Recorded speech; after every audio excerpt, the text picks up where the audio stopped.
cómo es posible que alguien que trabaja en el mundo del deporte es capaz de conseguir estar en activo y de la manera que lo hace durante 30 años. Bueno, lo que empieza de poquito, ¿no? Porque era en otra época, hoy en día digamos que está todo mucho más profesionalizado, ¿no? Pues bueno, empezó como algo que podía ser, baloncesto es lo que te gusta, yo pues había estudiado mi carrera también, he hecho cosas por ahí y tal, pero bueno, pues es un hobby que de repente pues te das cuenta que te gusta, que además tiene un veneno, ¿no? Tiene un veneno de esto, y yo sabía que para entrenador no valía, evidentemente, ya, aunque fui campeón de España junior y tal, pero con un equipazo cuando traje los argentinos, pero sí tenías ese punto de ver jugadores, no sé por qué, a mí me gustaba ver jugadores, siempre jóvenes, ¿no? Porque en aquella época pues yo empecé un poco con los jóvenes por abajo y tal, y luego ya pues con los mayores, y luego ya pues un poquito, bueno, pues no sé, vas aprendiendo, evidentemente te equivocas, aciertas, y luego ya le acabas, digamos, con el tiempo tomando el punto, ¿no? Ya le agarras el punto, y cuando ya crees que le has tomado el punto, pues parece que te sientes más tranquilo, y además las decisiones ya no van para atrás, ya es sí o sí. Al principio parece que como que dudas, ¿no?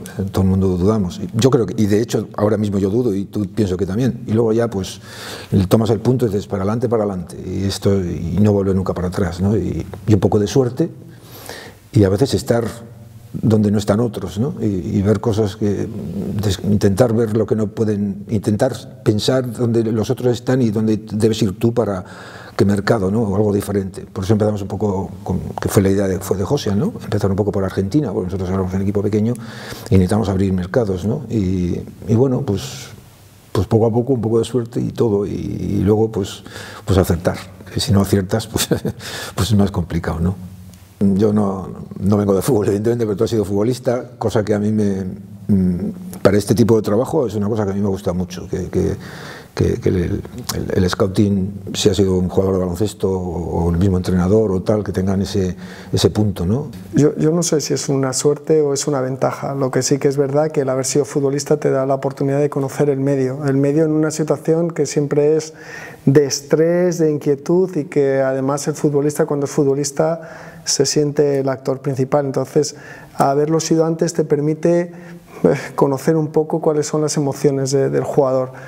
La ventaja que yo tengo respecto al Deportivo Alavés es que a mí me acompaña también un equipo de trabajo que me facilita mucho la toma de decisiones, y compartimos un poco, si no la responsabilidad, sí la manera de trabajar, en la que consensuamos todo, en la que todos participamos a la de tomar decisiones, y sí que luego hay uno que es o el culpable o el responsable, pero bueno, también lo asumes con naturalidad. Lo que sí que es bonito es poder disfrutar de hacer lo que a uno le gusta, para lo que uno cree que está capacitado, y desde luego para mí no solo es un privilegio, sino es un honor poderme dedicar a algo que realmente me apasiona. Sé que Alfredo es un referente, todo el mundo que habla sobre él habla de un magnífico profesional, una persona súper capaz y cualificado, y bueno, a los hechos me remito. Alguien que es capaz de mantenerse en la élite tantos años, tener el reconocimiento de tanta gente, quiere decir que primero es una buena persona, porque para mantenerse dentro de una organización, además de valores profesionales, los tienes que tener personales, y eso, bueno, pues entiendo que te tiene que llenar de satisfacción y de orgullo, y por lo menos para los que también de alguna manera participamos dentro de esta estructura y esta organización, poder tener como espejo y como reflejo a Alfredo, pues te lo digo con toda la sinceridad del mundo, para mí es un honor, ¿eh? Porque la crítica yo creo que nosotros la tenemos que llevar con naturalidad, sino encajo peor cuando no has acertado con una cosa, ¿no? Y dices, joder, entonces eso sí que te mata, ¿no? Eso no te deja vivir, ¿no? Cuando ves que algo que pensabas que podía salir bien no ha salido bien. Las críticas, pues bueno, pues están ahí, y hay gente que sabe y las tienes que aceptar, y hay gente que no sabe, pero también las tienes que aceptar. Pero en fútbol, pues en baloncesto pues hay unos 12.000 entrenadores, pero es que en fútbol igual tenéis 20 y tantos mil entrenadores, todo el mundo es entrenador, entonces todo el mundo haría una cosa, haría otra, ficharía ficharía el otro, entonces hay que llevarlo, pero lo que decíamos antes, o sea, ir para adelante y decir esto y esto, ¿no? Y no volver para atrás, y me cabrean más cuando no aciertas, ¿no? Cuando ves que te ha fallado esto, te ha fallado lo otro, o que no se ha aclimatado, que las flores hoy van y mañana, pero bueno, viniendo de él me agrada. No, lo que pasa es que el deporte es un estado de ánimo que cambia. O sea, yo tuve un entrenador que me decía constantemente que aprendiera eso, que la clave de todo éxito está en el equilibrio, porque el deporte es volátil y las cosas que crees que funcionan de una determinada manera, al poco tiempo cambian, tanto para lo bueno como para lo malo. Entonces, si uno es equilibrado en sus emociones, pues tiene más posibilidades de gestionar con lógica las cosas que le suceden en cada momento.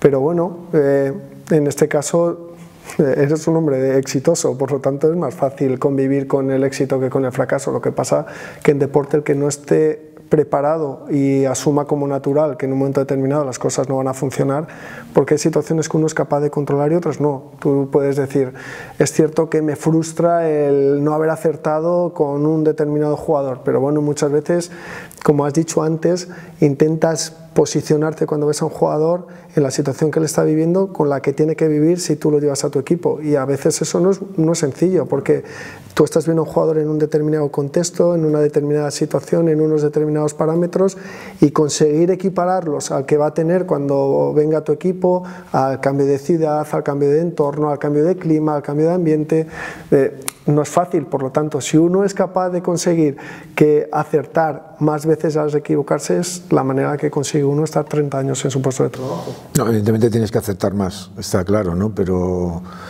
sí es complicado, porque nosotros también manejamos el baloncesto americano, ¿no? Y digamos que los americanos, la gente los ve por aquí jugando y piensa que es una normalidad. No es una normalidad, la gente lo tiene que entender así. El americano solo quiere jugar en la NBA, tiene su mejor liga allí, solo piensa en la NBA. Entonces muchas veces ese punto, el americano viene aquí, se frustra. Vitoria es una ciudad preciosa pero pequeñita, y bueno, pues hay un tipo de mercado, lo que dices, que luego cuando los traes aquí pues solo saben ir al McDonald's, ¿no? Sí. Que a mí hay anécdotas para aburrir, ¿no? Y eso que dices tú es muy importante, gente que no se aclimata, ¿no? Que viene en un entorno distinto, o la presión, o bueno, no es lo mismo jugar con 20.000 tíos o chicos jóvenes que los vas metiendo en general, ¿no? Y sí es difícil, lo que pasa por la cabeza del jugador nunca hasta que lo tienes aquí, ¿no? Lo vas viendo. Yo soy de los que ante todo intenta detectar talento, es decir, desde el punto de vista técnico, jugadores que estén por encima de la media, que sean capaces de por sí solos ser determinantes en el desarrollo del juego. Nos tenemos que adaptar igual ahora a un nivel casi en la Euroliga de jugadores casi tipología NBA, ¿no? Y ya la parte física es vital. Que en principio empezamos un poco, como digo yo, por las piernas, va a ver cómo van de piernas. Evidentemente, cuando es un chico grande y con talento, evidentemente lo que dices, cómo conoce el juego, cómo pasa, cómo hace todo, ¿no? Pero el baloncesto nos ha llevado a esto, y ahora sí es cierto que nos atrapaba en esto y ya no podemos salir de ahí. El fútbol es que partes de la base que lo practicas con una extremidad que va contra natura, solo está hecha para caminar, y nosotros claro, la utilizamos para que sea un elemento muchas veces de precisión, porque un pase, un disparo, un golpeo, buscamos que sea preciso. Entonces uno puede correr mucho, sí, vale, está muy bien, y ser muy fuerte y saltar, pero requiere un mínimo de precisión a la hora de desarrollar la actividad. Entonces, bueno, también llevas toda la razón del mundo, y en el fútbol está pasando, cada vez se busca un prototipo y un perfil determinado de jugador en cuanto a lo físico, más atletas, han evolucionado en capacidades físicas, en musculares, en muchos componentes físicos, donde no tiene nada que ver el prototipo y el biotipo del futbolista hace no 10 años, hace 5, con el que... y lo que os viene, con Francia, con todas las colonias que hay por ahí. En eso estoy totalmente de acuerdo, pero seguimos intentando aspirar a encontrar ese jugador talentoso, claro, además de físico. ¿Cómo es capaz un equipo que nace y está construido para ser uno más dentro de una competición? Porque estoy seguro que cuando empezasteis hace 30 años no visionabais un Baskonia como el actual. ¿Cómo se consigue transformar un equipo que juega en un pabellón con una determinada capacidad, con un determinado número de abonados, conseguir ser un referente como ha conseguido llegar a ser el Baskonia a nivel europeo? Hablo desde la captación y desde un modelo deportivo, Yo lo tengo claro, porque con el tiempo vas viendo los demás clubs, lo que ha pasado y lo que no ha pasado, y por qué esto sí, por qué esto no, y yo creo que en los grandes proyectos tiene que haber una cabeza visible. Si no hay una cabeza visible importante, los proyectos no salen.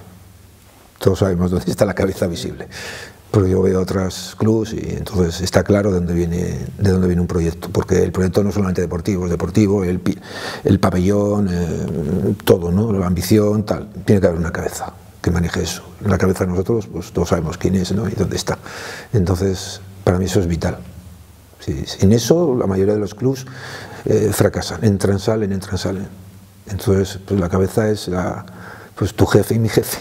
Sí, sí, totalmente de acuerdo. Sin eso es imposible. Y lo digo desde el tiempo, ¿no? Porque han pasado muchos años y es así, es la realidad. Pero de alguna manera es verdad que en fútbol, aunque yo por lo menos llevo 6 meses, sí notas que como la mentalidad en este caso la propiedad, te lleva a dar pasos hacia adelante. Es decir, hoy estamos en este proyecto, pero ya las inquietudes son más allá de lo que vaya a suceder mañana, inclusive pasado.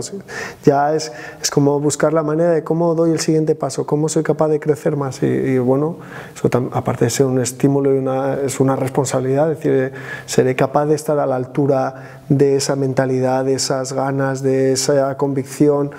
Tú lo has conseguido durante 30 años. Yo a veces, ostras, digo, hay que estar realmente fuerte y preparado y capacitado para desarrollar proyectos de esa envergadura.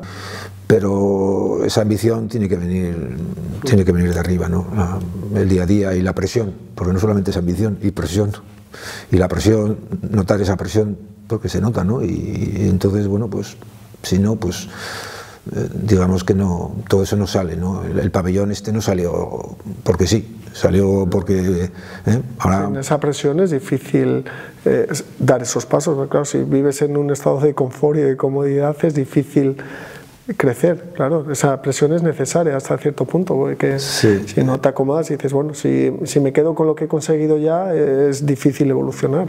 Vas tirando y desde arriba también te van diciendo que sí, que se puede y que se puede hacer, y que se puede hacer un pabellón, y que se puede hacer un pabellón de 15.000, y que se puede, ahora parece que se puede reformar, hacer Mendizorroza, todas estas cosas, pues parece que no, pero son las que tiran del carro, ¿no?